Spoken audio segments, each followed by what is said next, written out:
Queridos irmãos, mais uma vez o presbítero Paulo está aqui, que Deus abençoe a todos em nome de Jesus. Você está na Escola de Teólogos, sejam todos bem-vindos. E nós estamos na terceira disciplina do curso básico em Teologia. Glórias a Deus, né? Por isso, nós estamos na primeira aula, se tratando hoje de Cristologia. Que tema maravilhoso! Que disciplina dentro da teologia sistemática maravilhosa, né? Falar sobre Cristo, falar sobre Jesus Cristo, né? O Yeshua HaMashiach, o ungido, o enviado de Deus, né? E detalhe, hoje nós vamos entrar na primeira aula e na segunda aula nós vamos fazer pela primeira vez aqui no canal uma live dessa segunda parte da Cristologia, tá? Eu e o meu querido professor José Márcio vamos estar preparando na semana que vem, em nome de Jesus, uma aula em live. Aguarde, tá? Aguarde, participe conosco, no nome de Jesus. Sem muitas delongas, eu peço para você se inscrever no canal, ativar o sininho de notificações e deixar o seu comentário do que você aprender deste conteúdo. Olha, primeira coisa que a gente vai tratar aqui, é muita coisa, né? Quando se trata de Jesus Cristo, né? Mas nós devemos entender que Jesus Cristo é a segunda pessoa da Santíssima Trindade, segunda pessoa da Trindade. Existe o Pai, existe o Filho e existe o Espírito Santo. Então, se Jesus ele é a segunda pessoa da Trindade, e os três são um, já temos um vídeo aqui no canal sobre a Trindade, vocês assistam, por favor. Então, nós devemos entender que por mais que Jesus veio há um pouco mais de 2000 anos atrás, aqui nessa terra, ele sempre existiu. Ele é Deus. A segunda pessoa é Deus. E a Bíblia deixa bem claro que é um Deus, né, que resolveu, por amor à humanidade, descer do seu trono de glória, do seu poderio, da sua autoridade, santidade, né? Um Deus que não morre, não tem como morrer. Ele se fez carne, ele encarnou em um corpo, né, para que aqueles que não conhecessem Deus começassem a conhecer o Deus, né, em pessoa. Louvado seja Deus. Ele encarnou e se fez carne para habitar no meio de nós. Quando o anjo Gabriel chega para Maria, por exemplo, e ele vai falar assim, olha, o nome do seu filho, né, será chamado Emanuel, que significa Deus conosco. Deus conosco.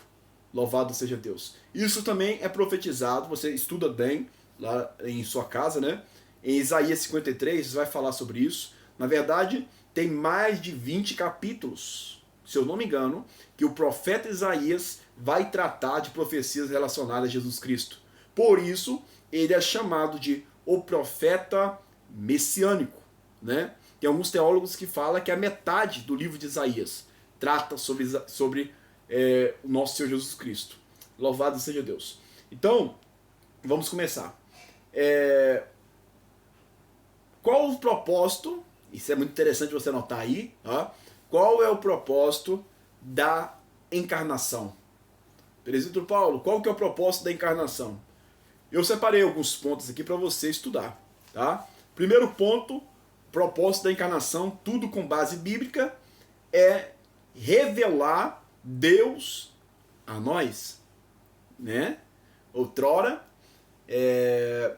as pessoas, como eu disse no Antigo Testamento, por exemplo, ouviam os profetas dizer, ouviam a voz de Deus de longe no monte, eles não podiam nem encostar perto do monte, né? Então Deus estava muito longe para eles. Só que Deus se revela para o povo pisando na terra. Isso é muito tremendo. Mas temos base bíblica para tanto. Lá no Evangelho de Jesus Cristo, escrito por João, capítulo 1, 18, né? Evangelho 14, Evangelho de Jesus Cristo, escrito por João, capítulo 14, versículo de 7 a 11. Tá? Leia, por favor. Então, um dos propósitos da encarnação é revelar Deus a nós. Outro propósito, prover um sacrifício efetivo pelo pecado. Hebreus 10, de 1 ao 10, vai tratar sobre isso. Nós lembramos que no Antigo Testamento tinha essa liturgia, né, de culto, etc., vindo do próprio Deus para sacrificar animais, né, para que o povo de Israel fosse perdoado pelos pecados, entre aspas ali, pelo sangue de animais inocentes. Só que Jesus, o nosso mestre, ele mesmo foi o sacrifício vivo, efetivo, para sempre, né, para perdoar os nossos pecados. Ele próprio diz, olha, por um homem veio o pecado e a morte, mas para o outro homem, o segundo Adão, que no caso é Jesus, veio a vida eterna. Louvado seja Deus. Ele nos perdoou e nos deu direito à vida eterna. Olha, também, outro propósito da encarnação é cumprir a aliança davídica. Só você observar em Lucas, capítulo 1, versículo 31 e 33, 2 Samuel 7, de 1 ao 16. Dar exemplo de vida. Isso aqui para mim é extraordinário. Está escrito lá em 1 Pedro, capítulo 2, versículo 21. Por que extraordinário? Porque Jesus, ele nos ensina que mesmo sendo homem, é possível obedecer ao Pai. Mesmo sendo homem, ele nos ensina a orar, jejuar e ler a Bíblia. E ensinar. Jesus ensina constantemente, mesmo ele sendo o próprio Deus como filho, ele ensina para todos nós a submissão, a busca constante. Várias vezes Jesus separa da multidão e vai orar, separa dos discípulos e vai consagrar, vira a noite orando, né? E olha que nós, como escola de teólogos aqui, nós estudamos, mas e o resto? E as coisas espirituais? E o renovo?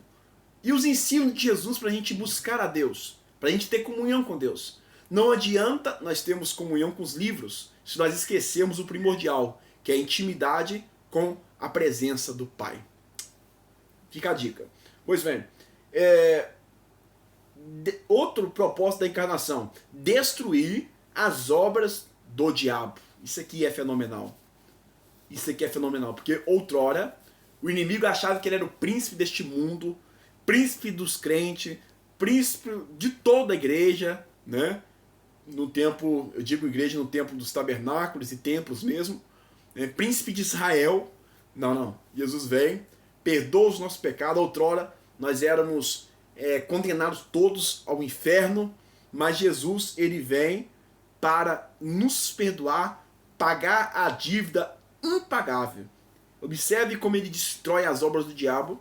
1 João 3, 8. Também é bom relatar para vocês que outro propósito, ser um sumo sacerdote misericordioso. Jesus foi um sumo sacerdote misericordioso. Hebreus capítulo 4, versículo 14 ao 16. Jesus tem atributos divinos. Agora vamos para um outro ponto, dentro da cristologia. Jesus, tem muitas pessoas que acham, como por exemplo, o próprio Flávio Josefo, né, que foi um historiador da época, ele olha para Jesus como os crentes falavam da época, né? Ele olhava para Jesus como talvez um profeta, mas não como filho de Deus, não como Deus. Aquilo talvez para ele era meio novidade, né? Não só para ele, mas todos os judeus, a maioria rejeitava Jesus como Deus. Mas Jesus prova dentro das Escrituras que ele veio para cumprir tudo que os profetas profetizaram antes dele, né? E ele morre antes da fundação do mundo, ele tem esse propósito salvífico antes da fundação do mundo, e ele tem atributos divinos tremendo. Por exemplo, antes de falar dos atributos divinos, nós podemos ver que ele recebe adoração, né? Sendo que ele recebe adoração, ele é Deus. Ele fala que eu e o Pai somos um. Ou ele era um mentiroso, um fanático, um falso profeta, ou ele era o próprio Deus. Vamos lá. Mas veio como homem, mesmo ele com os atributos divinos, por exemplo, onisciência, onipresença, né? Ele preveu muitas coisas, ele sondou o coração de muitos, ele curou os enfermos, ele expulsou os demônios, ele acalmou a tempestade, muitas coisas extraordinárias que só quem faz é Deus. E Jesus fez, provando que ele é Deus. Mas ele também veio como 100% homem e 100% Deus. Ele foi 100% homem e 100% Deus. Provas de Deus, eu já disse. Provas que ele veio como homem também, eu já disse. Por exemplo, se ele não viesse como um homem, era impossível Deus morrer na cruz. Ele sentiu dores. Ele sentiu tristeza, como, por exemplo, Lázaro, seu amigo, morre. E ele chora. A Bíblia diz que Jesus chorou. Então ele teve fome quando ele vai atrás da figueira. Ele teve sede quando ele vai atrás daquela mulher no tanque de Jacó. Ele tem tristeza, teve tristeza e etc. Provando que de fato ele veio também como homem. Louvado seja Deus. União das duas naturezas é chamado dentro da teologia de hipostática. Jesus era 100% homem e 100% Deus. Grave isso aí, por gentileza, tá? Jesus foi 100% santo, mesmo sendo homem, e não teve pecado. Detalhe, ele foi tentado. Várias vezes ele foi tentado. Existe baboseiras, pessoas brincando com Deus e com a santidade de Jesus, e blasfemando até, né? Como blasfemaram, chamando dele, ele pessoalmente de Beelzebub, o príncipe dos demônios. Mas diz também que, por exemplo, ele casou com Maria Madalena, teve caso com o próprio João, né? Quando João ele apoia a sua cabeça no seu peito. Então é barbaridades. Mas Jesus provou que de fato ele não teve pecado, nem momento algum, louvado seja Deus, e ele foi 100% homem, 100% Deus, rejeitando também as tentações no monte, tá? Jesus rejeita até as tentações no monte, a qual ele foi levado em espírito e foi tentado 40 dias e 40 noites. Louvado seja Deus. Vamos lá. Títulos de Jesus na Bíblia. Emanuel, Mateus 1, 23, como eu disse para vocês, é Deus conosco. Filho de Davi, Lucas 20, 41. Filho de Deus, João 1, 34. Filho do homem, Mateus 25, 31. Salvador, Mateus 1, 18 ao 25. Príncipe da paz, aleluia. Senhor, Atos 2, 36 e etc. Irmãos, é tremendo estudar sobre essa matéria, é gostoso demais, e eu peço para vocês para continuar conosco no curso básico de teologia, porque depois de todo o curso teremos uma prova para vocês passar, né, nessa prova e ganhar um certificado aqui da Escola de Teólogos. Então, gente, para vocês entenderem, Jesus, a gente deveria ter muito tempo aqui, mas Jesus ele é apresentado, né, como um antropomorfismo, para vocês entenderem, em forma de homem. Conversa para vocês entenderem como um homem, né, demonstra várias características, linguagem humana, para vocês tentar entender um pouco mais de Deus. Então, o Senhor ele usa antropomorfismo e usa também antropopatismo. Eu acho que essa é a palavra correta, tá bom? Então, porque senão, se Deus não usasse essas questões, né, por exemplo, no Antigo Testamento, que fala que as mãos de Deus estavam sobre Israel, né? Uma nuvem do tamanho da mão do homem, quando o profeta viu aquela nuvem. Os olhos de Deus estão sobre a terra. Algumas outras coisas sim, simbolizando o antropomorfismo, né? As questões também do agir de Deus através de anjos. Para a gente tentar entender mais um pouco do Deus que é invisível, mas real. E por último, eu quero que vocês gravem a pré-existência de Deus. Lá escrito lá em João, capítulo 1, Evangelho escrito por João, capítulo 1, versículo 1, 2 e 3. Tá bom? Espero que vocês gostem.